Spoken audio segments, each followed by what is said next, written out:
नमस्कार, मी पूजा नवाते आणि तुमच्या सर्वांचं स्वागत आहे कोकणचं कोकणी मास्टर शेफ मध्ये. आणि आज आपण एक खूप इंटरेस्टिंग अशी रानभाजी बनवणार आहोत. त्याचं नाव आहे फागलं. आम्ही तरी फागलं म्हणतो, तुम्ही या भाजीला काय म्हणता हे कॉमेंट मध्ये नक्की सांगा. आणि आजची रेसिपी करण्यासाठी आमच्या सोबत आहेत विद्या नवाते, माझी काकू. काकू, सर्वप्रथम आपण फागल्याची भाजी कशी चिरतो हे दाखवूया दर्शकांना. ही जी फागलं आहेत ना, हा जो त्याला खरखरीत काटा आहे बघा, हा काटा काढायचा नाहीये. फक्त आपण कारल्याची काटे काढतो, पण ह्याचा काटा हा असाच ठेवायचा आहे. आणि हे जे कारलं पिकलेलं आहे, हे कारलं आपण खायचं नाहीये. वाईट नाही, पण ह्याच्यात थोडासा आंबटपणा येतो व भाजी आंबट लागते. पिकलेलं कारलं बघा कसं असतं, ते पिकलेलं आहे बघा. हा हे असं कापलं ना, हे बघ पूर्ण लाल आहे. हे लाल जे आहे ह्याला आंबटपणा येतो. पण ही जर बिया तुम्ही टाकल्यात जर तुमच्याकडे परसू असेल, म्हणजे बाजूबाजूला जागा असेल, तर हे जर असं टाकलं तर ह्याची बी रुजून येते आणि त्याला हे फळ लागतं. म्हणून हे लाल असलेलं खायचं नाही. बघा हे 2-3 ह्याच्यात लाल झालेली आहेत, ही खायची नाही, कारण ही लाल होतात आणि आंबट लागतात. आणि ह्याचा काटा अजिबात काढायचा नाही. या काट्यात पण प्रोटीन्स असतं. मग हा असा चिरायचा.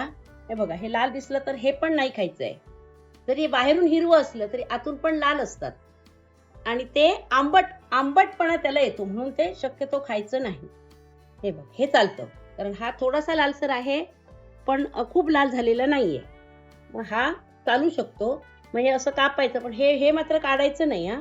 आणि असं बारीक चिरायचंय बघा असं.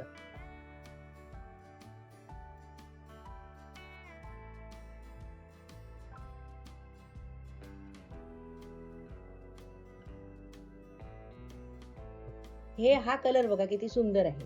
म्हणजे ही जी आहेत ना, ह्याच्यात प्रोटीन्स खूप आहे, कारण हिरवं आहे, पिकून त्याचं हे झालेलं नाहीये. ही भाजी अशा कलरची भाजी खूप प्रोटीन्स आणि छान लागते.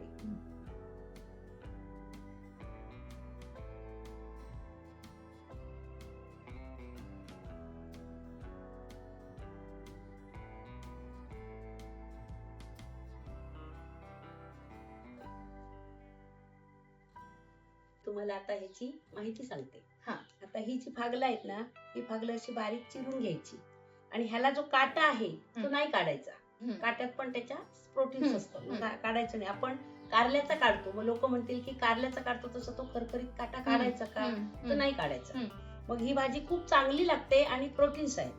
ह्याची ना चांगली भजी पण होता ना, कांद्यासारखी बारीक चिरायची. बरोबर. आणि त्याच्यात मग आपण जे भजना इतर पीठ घालतो कांदा भजी करताना, तसं त्याच्यात घालून ती तळून भजी पण कुरकुरीत छान होतात. त्याच्यात थोडं कॉर्नफ्लॉवर घालायचं बेसन बरोबर. आता हे चिरल्यावर हे बघा छान ग्रीन रेडिश अशी खूपच मस्त दिसणारी अशी भाजी आहे. दिसायलाही खूप क्यूट आहे आणि बनल्यावर खायलाही कशी लागते आपण बघूया. तर सर्वप्रथम काय करायचं आपल्याला, त्याला साहित्य लागणार आहे. चिरलेली फागलं, त्याला लागणार खोबरं, गूळ, हळद, मोहरी, मिरची, तेल आणि मीठ, एवढंच साहित्य याला लागतं. त्यामुळे आपण सुरुवात करूया. हो. आणि अशी झटपट बनणारी भाजी आहे. हे आहे जे सगळे आपण तुम्ही तुमच्या आम्हाला संधी दिल्यात की चुलीवर, आता चुलीवर करायला मिळत नाही. सगळे लोक गॅसवर करतात, पण तुमचा हा उपक्रम युट्यूब वाल्यांचा छान आहे की चुलीवर बायका कसं करतात, आणि पूर्वीच्या बायका चुलीवरच करत होत्या. तो जो तुम्ही संकल्प चुलीचा घेतलाय तो खूप खूप छान आहे, लोकांना कळेल. थँक्यू. आता हे तापला टोप की त्याच्यात आपण तुला तेल, आपण तेल घातलं. आता ते तेल तापलं की मोहरी घालायची आहे.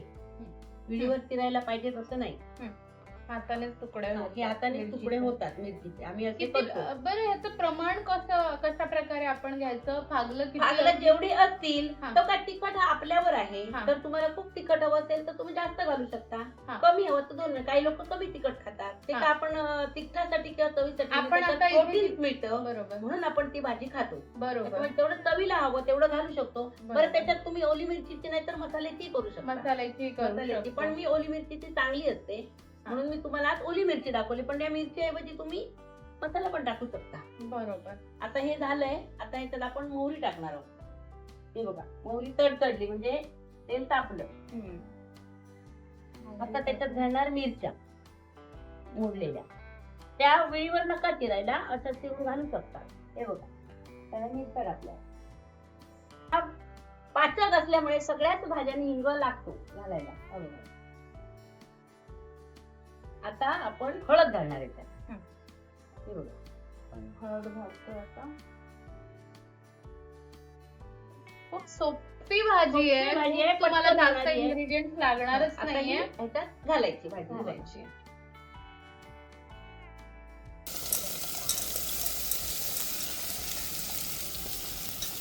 ते झाली.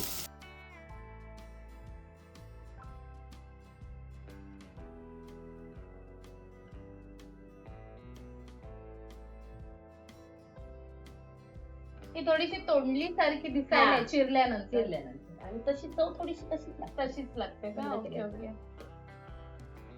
त्यात तुम्हाला आयर्न, विटॅमिन सी, सगळं झिंक, ह्यात एवढे न्यूट्रिएंट्स आहेत ना की तुम्हाला 4 भाज्यांचं न्यूट्रिएंट एकाच भाजीत मिळणार आहे. आपण ह्यात पाणी घालतोय.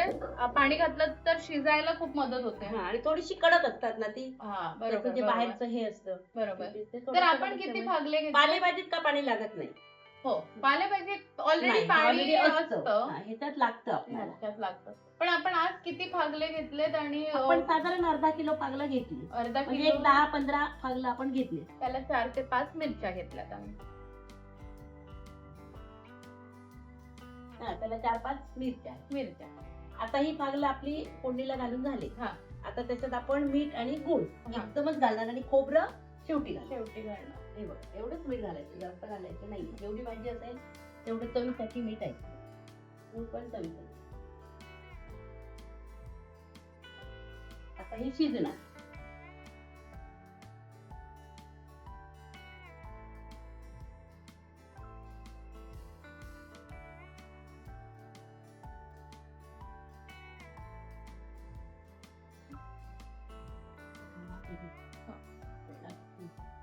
थोडा वेळ झाकून ठेवायचं. झाकणी घ्यायची किंवा तवा तुमच्याकडे जे अवेलेबल आहे त्यांनी ते झाकून ठेवायचे. झाकून ठेवल्यामुळे ते लवकर शिजतं. आणि ही रानभाजी असल्यामुळे ह्या सीझनल भाज्या असतात. ह्या फक्त पावसाळ्यातच मिळतात. त्याच्यामुळे पुढचे 10-15 दिवसातच ह्या भाज्या तुम्हाला उपलब्ध होऊ शकतात बाजारात. आणि खास करून कोकणात, मुंबई सारख्या शहरात आजकाल सगळंच मिळू लागलंय. पण कोणत्या मार्केटमध्ये मिळेल हे तुम्हाला थोडंच रिसर्च करून जावं लागेल. मला वाटतं मुंबईत तुम्ही राहत असाल तर विलेपार्ले मार्केटमध्ये हमखास अशा प्रकारच्या भाज्या मिळतात. तर तिथून तुम्ही नक्की आणू शकता जाऊन. सध्या या भाजीला फॉरेन मध्ये खूप डिमांड आहे. त्यांना जेव्हा कळालंय की यात एवढे सगळे न्यूट्रिएंट्स आहेत तेव्हापासून फॉरेन एक्सपोर्ट मध्ये पण ही भाजी एक इन्व्हॉल्व झालेली आहे, इन्क्लूड झालेली आहे. आणि त्याची प्राइस पण खूप जास्त आहे. आणि आपलं कोकण एवढं समृद्ध आहे की आपल्या इथे ही रानभाज्या मिळतात. आणि बरेच जण हे खाणं पण चुकवतात कारण का त्यांच्यापर्यंत तितकी माहितीच पुरवली जात नाहीत. ज्या आपल्या कोकणातल्या भाज्या विदेशात जातात त्या आपण कोकणात राहून जर खाल्ल्या नाहीत तर म्हणजे कायच बोलायचं ह्या गोष्टीला. नाही बोलू शकत. आणि ह्या आपल्याकडे कोकणात भरपूर उपलब्ध आहेत. हो आणि पैसे देऊन घ्यायला लागत नाही. हो. बाहेर तुम्हाला पैसे देऊन घ्यावं लागतं. आणि तुम्ही किती स्वतः- महाग आहेत बाहेर. ह्या महागही आहे. आणि एक आपण आपल्या परसोवात जाऊन किंवा रानात जाऊन आपण तोडून आणलेली भाजी करून खाताना बरोबर. जो आनंद आहे हो. तो पैशात नाही. आणि केमिकल फ्री आहेत ह्या भाज्या. खरं म्हणजे हो. एकदम ऑर्गॅनिक नैसर्गिक आहेत. नैसर्गिक खत मिळालेले ह्या भाज्या आहेत. आणि जंगली भाज्यांसाठी जास्त काही काळजी घ्यावी लागत नाही. ते स्वतःच रुजतात आणि स्वतःच असे उपलब्ध होतात. त्याच्यामुळे ह्याहून ऑर्गॅनिक आणि नॅचरल भाज्या तुम्हाला मान्सून सीझन पेक्षा अजून कुठच्या सीझन मध्ये मिळतीलच असं नाही. त्या दिवशी मी तुम्हाला म्हटलं ती घोट्याची वेल. हा. एक घोटा म्हणून काटेरी वेल आहे. हम्म. ती पूर्ण झाडावर जाते. पण जेव्हा रान तोडतात लोक, तर रान तोडल्यानंतर जो पहिला पाऊस येतो त्याला त्या घोट्याच्या वेळेला छान कोंब येतात असे गुलाबी रंगाचे. आणि ते कोंब काढून खायचे असतात. ते खूप औषधी आहे. नुसतेच खायचे. नाही, भाजी करून. भाजी जशी करून. पालेभाजी एवढे एवढे कोंब येतात त्याला मस्त बरोबर. त्या झाडाला. हा, आणि हा. तेच परत त्याचा वेल होतो. पण त्याला मोठा वेल झाला की त्याला काटे येतात. अच्छा. ते खायचे नाही. हा. म्हणजे अंकुर येतात ते रुजायला. हा, असे हा, लालसर हा, एवढे हा. एवढे अंकुर येणार. त्याला घोट्या- अंकुरची भाजी म्हणतात का? नाही नाही, घोट्याचीच भाजी. पण ते घोट्याला जी येणारे आतले हे आहे, गुलाबी हा गुलाबी रंगाचे एवढे एवढे कोवळे काढायचे. वेली असतात. वेल वेल कशी ती नंतर वेल वर जाते आणि त्याला काटा तयार होतो. मग ते खायचे नाही. त्याला घोट्यात म्हणतात, हम्म. घोट्याची वेल. अच्छा. त्याचा उपयोग काय नाही, ती फक्त वेलच असते. खूप निरनिराळे हा, पालेभाज्या भरपूर आहेत. जुन्या लोकांना या माहिती आहेत, आता नवीन लोकांना ह्या माहिती ह्या आहेत. माहिती नाही. नाही. हे बघा, अशी शिजते ही. सुगंध येतो त्याला. शिजताना पण एक त्या भाजीला वेगळा सुगंध येतो. हो. रानभाजी आहे, त्याच्यात केमिकल नाही ना, म्हणून येणारा सुगंध खूप सुंदर असतो.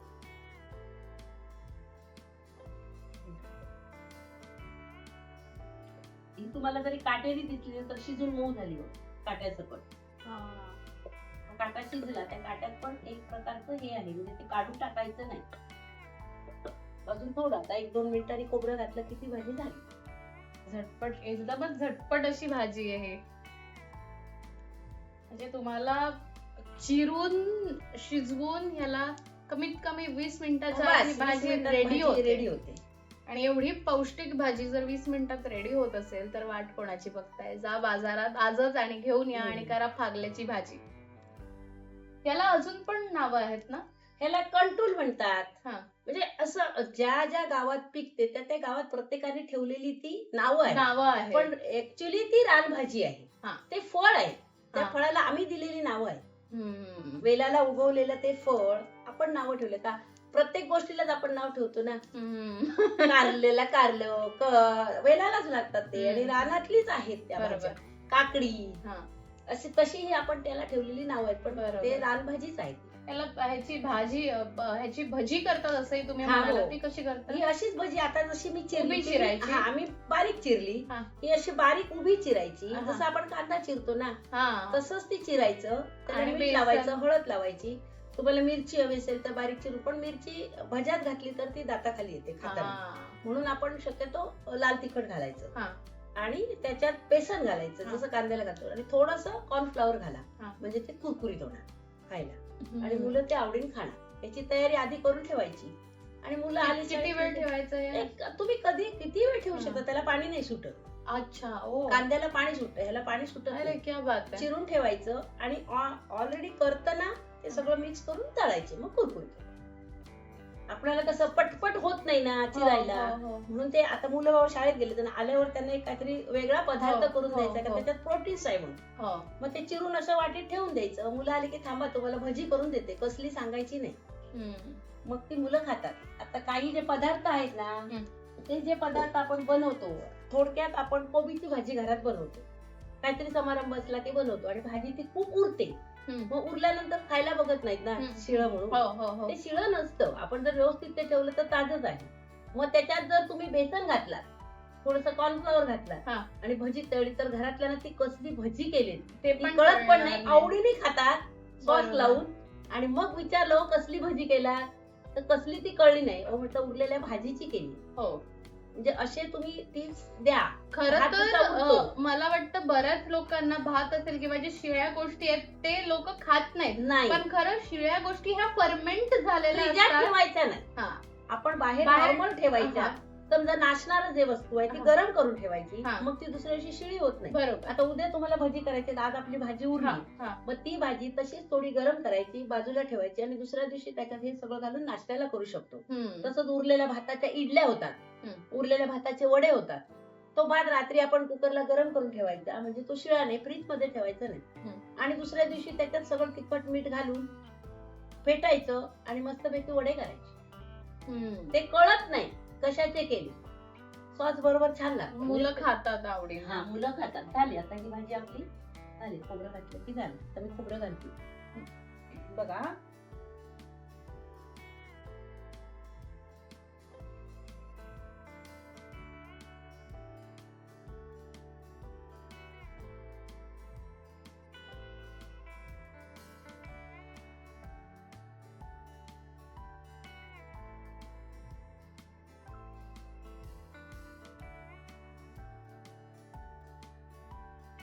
ही घ्या आपली फागलाची भाजी, टेस्ट करून सांगा, आणि खावा, आणि आम्हाला सांगा नक्की कशी नक्की. झाली आहे. मी बऱ्याच वर्षांनी खाते कारण का शहरात एवढी वर्ष राहत असल्यामुळे हे अशा रानभाज्या खायची संधी मिळत नव्हती.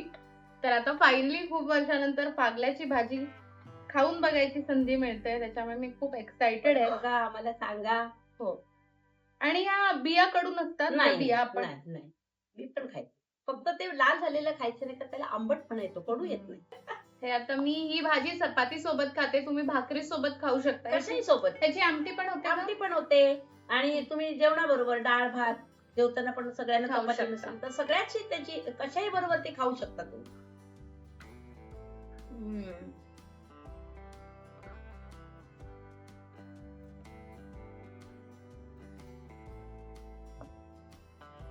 खूपच इंटरेस्टिंग चव आहे ह्याची. थोडासा मला कारल्याचा फ्लेवर येतो ह्यात. येतं ना. येतो का कारल्याचा फ्लेवर? येतो. ज्यांना कडू आवडत नाही आपण कारल्यातल्या बिया काढतो, पण हे बघा इथे आपण बिया काढल्या नाहीये, त्याच्यामुळे तो क्रिस्पीनेस आहे ना, तो क्रिस्पीनेस खाताना तुम्हाला जाणवणार आहे. कुरकुरीत असं त्याच्यामुळे ह्याची भजी पण खरंच ऍक्च्युली छान लागेल. आपण कधीतरी भजी करूया. सुद्धा करूयात. आता परत मिळाले तर आपण भजी करूया. घेऊन येते शाळेकडची. हम्म. वा. हर बाईट में सरप्राईज. स्मेल येतोय ना, कुरकुरीतचा हे येतो स्मेल. क्रिस्पी वाटते. थँक्यू सो मच, तुम्ही हे एक युनिक आणि इंटरेस्टिंग डिश दर्शकांपर्यंत पोहोचवली आहे म्हणून खूप खूप धन्यवाद. धन्यवाद तुमचे पण युट्यूबचे धन्यवाद. तुम्ही आम्हाला इथे युट्यूबवर हे करून दाखवायची संधी दिला आणि हे चुलीच मात्र कायम ठेवा. हो हो, कारण लोकांना चुलीवरची टेस्ट समजू दे, चुलीवरची टेस्ट चांगली असते. नक्कीच नक्कीच. तुम्ही आम्हाला जसं मी म्हटलं कॉमेंट मध्ये कळवा, ह्या भाजीला तुमच्या भागात काय म्हटलं जातं आणि ही भाजी कधी खाल्ली नसेल तर नक्की ट्राय करून बघा. Bye bye.